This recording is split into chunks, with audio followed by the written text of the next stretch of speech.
गलवान घाटी में जो साजिश रची उससे दुनिया वाकिफ है, लेकिन खबर है कि अब चीन गलवान के बाद पेंगोंग के इलाके में भी घुसने की फिराक में है।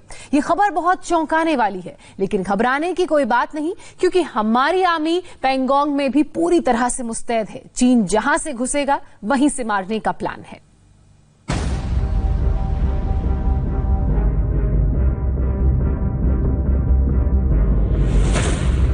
₹4,250 मीटर की ऊंचाई पर जहां हड्डियां गला देने वाली ठंड पड़ती है, वहां इस वक्त तापमान बहुत ऊपर चला गया है।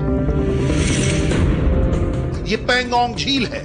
134 किलोमीटर लंबी ये झील भारत और चीन के बीच नया एपिसेंटर बन सकती है, क्योंकि गलवान के बाद चाइनीज आर्मी पेंगोंग झील के फ्रंट पर भी एक्टिव हो गई है। इस वक्त पेंगोंग झील में फिंगर 4 और 5 के बीच चीन ने कई बंकर बना लिए हैं। दोनों फौजें आमने सामने, और जो हरकत चीन ने गलवान घाटी में की है, वो ऐसी ही तैयारी अब पेंगोंग झील के मोर्चे पर कर रहा है। नए खतरे को सैटेलाइट इमेज के जरिए समझिए।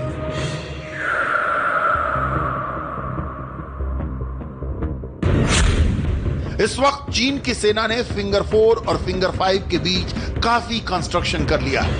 फिंगर 4 के पहाड़ पर चीन ने 2 बड़ी ऑब्जर्वेशन पोस्ट बना ली है, और वो यहां से भारतीय पोजीशन को साफ साफ देख सकता है। फिंगर 4 के पूर्वी किनारे पर चीन ने अपनी फास्ट बोट्स और छोटे स्टीमर के लिए डॉकिंग पॉइंट्स बना लिए हैं, ताकि झील के रास्ते भी फोर्स और रसद को फिंगर 4 तक पहुंचाया जा सके। सैटेलाइट इमेज से पता चलता है कि फिंगर 4 के आसपास का पूरा कंस्ट्रक्शन का काम चीन ने पिछले 1 महीने के दौरान किया है। 2017 में फिंगर 4 के पास भारत और चीन की सेना की झड़प का एक वीडियो सामने आया, जिसमें दोनों तरफ के सैनिक एक दूसरे को पत्थर मार रहे थे और दोनों के बीच काफी मारपीट हुई थी। इससे अंदाजा लगाया जा सकता है कि फिंगर 4 का इलाका कितना संवेदनशील है। अब सबसे ज्यादा फिक्र फिंगर 4 के रिजलाइन यानी पहाड़ी पर चीन के बंकरों को लेकर है, क्योंकि यहां से वो फिंगर 3 तक के इलाके को देख सकते हैं और डोमिनेट कर सकते हैं। भारत की पेट्रोलिंग भी रोक सकते हैं। यहां तक चीन अब सड़क भी बना चुका है, और डॉकिंग पॉइंट बनाने के बाद उसकी सेनाएं इस पॉइंट तक तेजी से पहुंच सकती हैं। पेंगोंग झील को पेंगोंग त्सो भी कहा जाता है। इसी झील पर चीन और भारत की सेनाएं फास्ट बोट के जरिए भी पेट्रोलिंग करती हैं। पिछले कुछ सालों में चीन ने अपनी गतिविधियां यहां बढ़ाई हैं।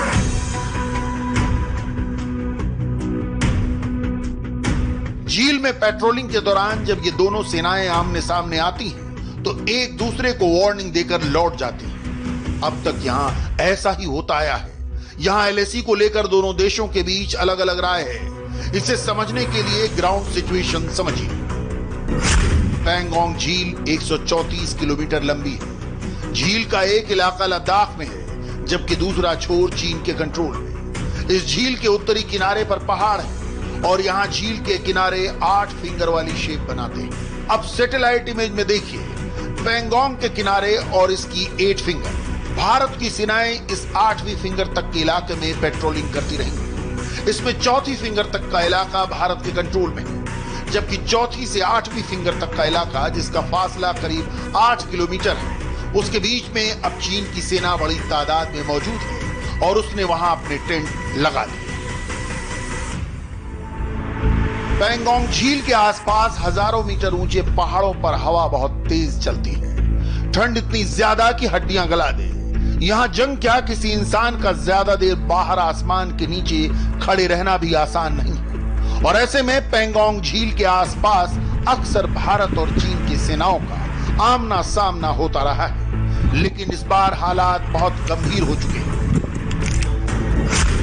फिंगर 4 से फिंगर 8 तक की इक्वेशन समझने के लिए यहां के भौगोलिक हालात और उस पर भारत और चीन की पोजीशन समझिए। भारत ने फिंगर 3 तक सड़क बनाई हुई है।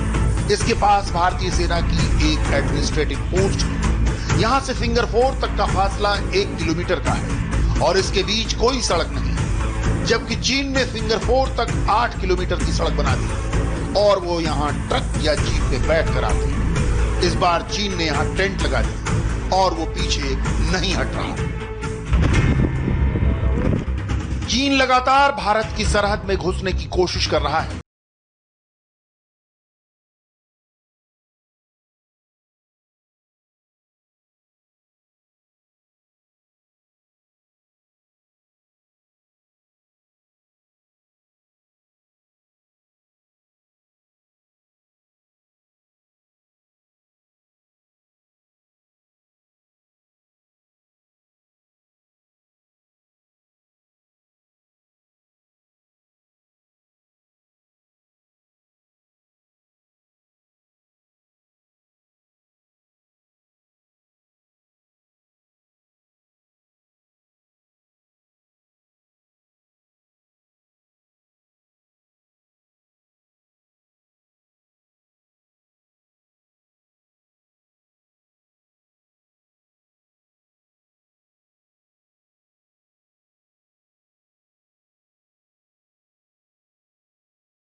दौलत बेग ओल्डी हवाई पट्टी तक पहुंच रखता है।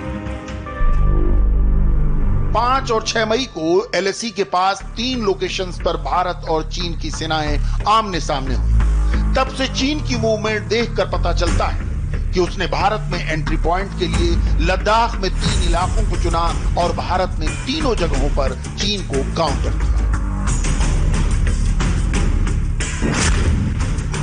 भारत चाहता है कि गलवान घाटी में यथास्थिति बनाई जाए, यानी चीन अपनी मौजूदा पोजीशन से पीछे हटे। यही बात पैंगोंग झील के पास फिंगर 4 से फिंगर 8 के बीच तंबू लगाए चीनी सेना के लिए भारत चाहता है कि वो फिंगर 8 तक पीछे हटे।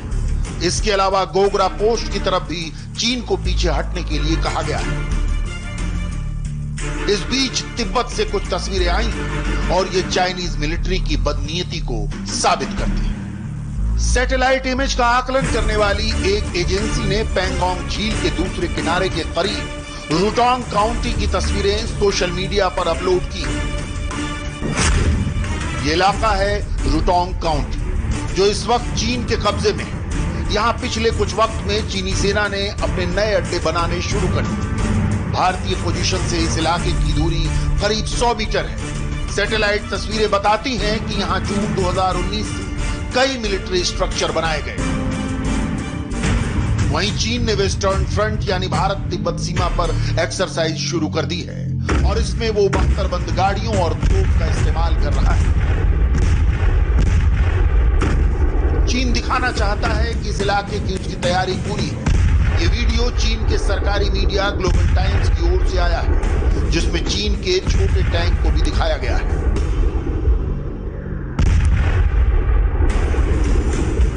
वहीं चीन ने तिब्बत में कई और जगहों पर भी एक्सरसाइज की है। ये सिर्फ और सिर्फ एक माइंड गेम है जो चीन भारत के साथ खेल रहा है। इस एक्सरसाइज के जरिए हम एक जॉइंट स्ट्रेटजी पर काम कर रहे हैं ताकि 3 तरफ से दुश्मन के इलाके में घुस सकें और वहां कब्जा कर सकें। यहां हम बमबारी के साथ प्रेसिशन बॉम्बिंग कर रहे हैं। यह एक्सरसाइज में ड्रोन और बाकी संसाधनों की मदद से हम अपने हमले को और पुख्ता बना रहे हैं ताकि हम दुश्मन के इलाकों में कई तरह के मिशन को अंजाम दे सकें। इन तस्वीरों से जाहिर है कि चीन नए एंट्री पॉइंट तलाश रहा है। लद्दाख में गलवान के बाद चीन की नजर पैंगोंग पर है और वो कई और रास्ते तलाश रहा है जहां भारत के लिए वो खतरा पैदा कर सके। इसे समझने के लिए अब एलएसी को समझिए। तिब्बत बॉर्डर पर लाइन ऑफ एक्चुअल कंट्रोल 3 हिस्सों में बटी है। एलएसी पर लद्दाख यानी पश्चिमी सेक्टर के बाद दूसरा है मिडिल सेक्टर यानी हिमाचल प्रदेश और उत्तराखंड से लगी सीमा। यहां चीन के हेलीकॉप्टर्स कई बार घुसपैठ कर चुके हैं और वार्निंग के बाद वापस चले जाते हैं। तीसरा है पूर्वी सेक्टर यानी सिक्किम से लेकर अरुणाचल प्रदेश तक। यहां नाथुला दर्रे से लेकर तवांग तक चीन की नजर है और इन दोनों के बीच वो डोकलाम में एंट्री की कोशिश कर ही चुका है। लद्दाख से पहले चीन ने डोकलाम में ही पिछली कोशिश की थी।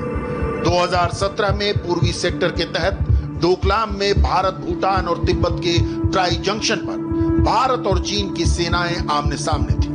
इस दौरान दोनों देशों की सेनाएं 73 दिनों तक एक दूसरे के सामने खड़ी रहीं, लेकिन बाद में भारत के दबाव के बाद चीन को पीछे हटना पड़ा।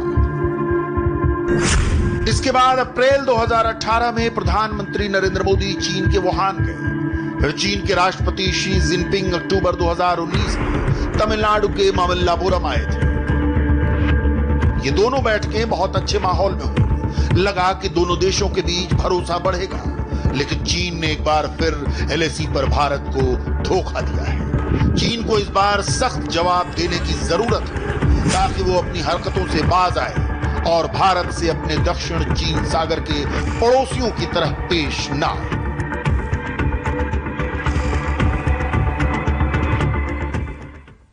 फिलहाल वक्त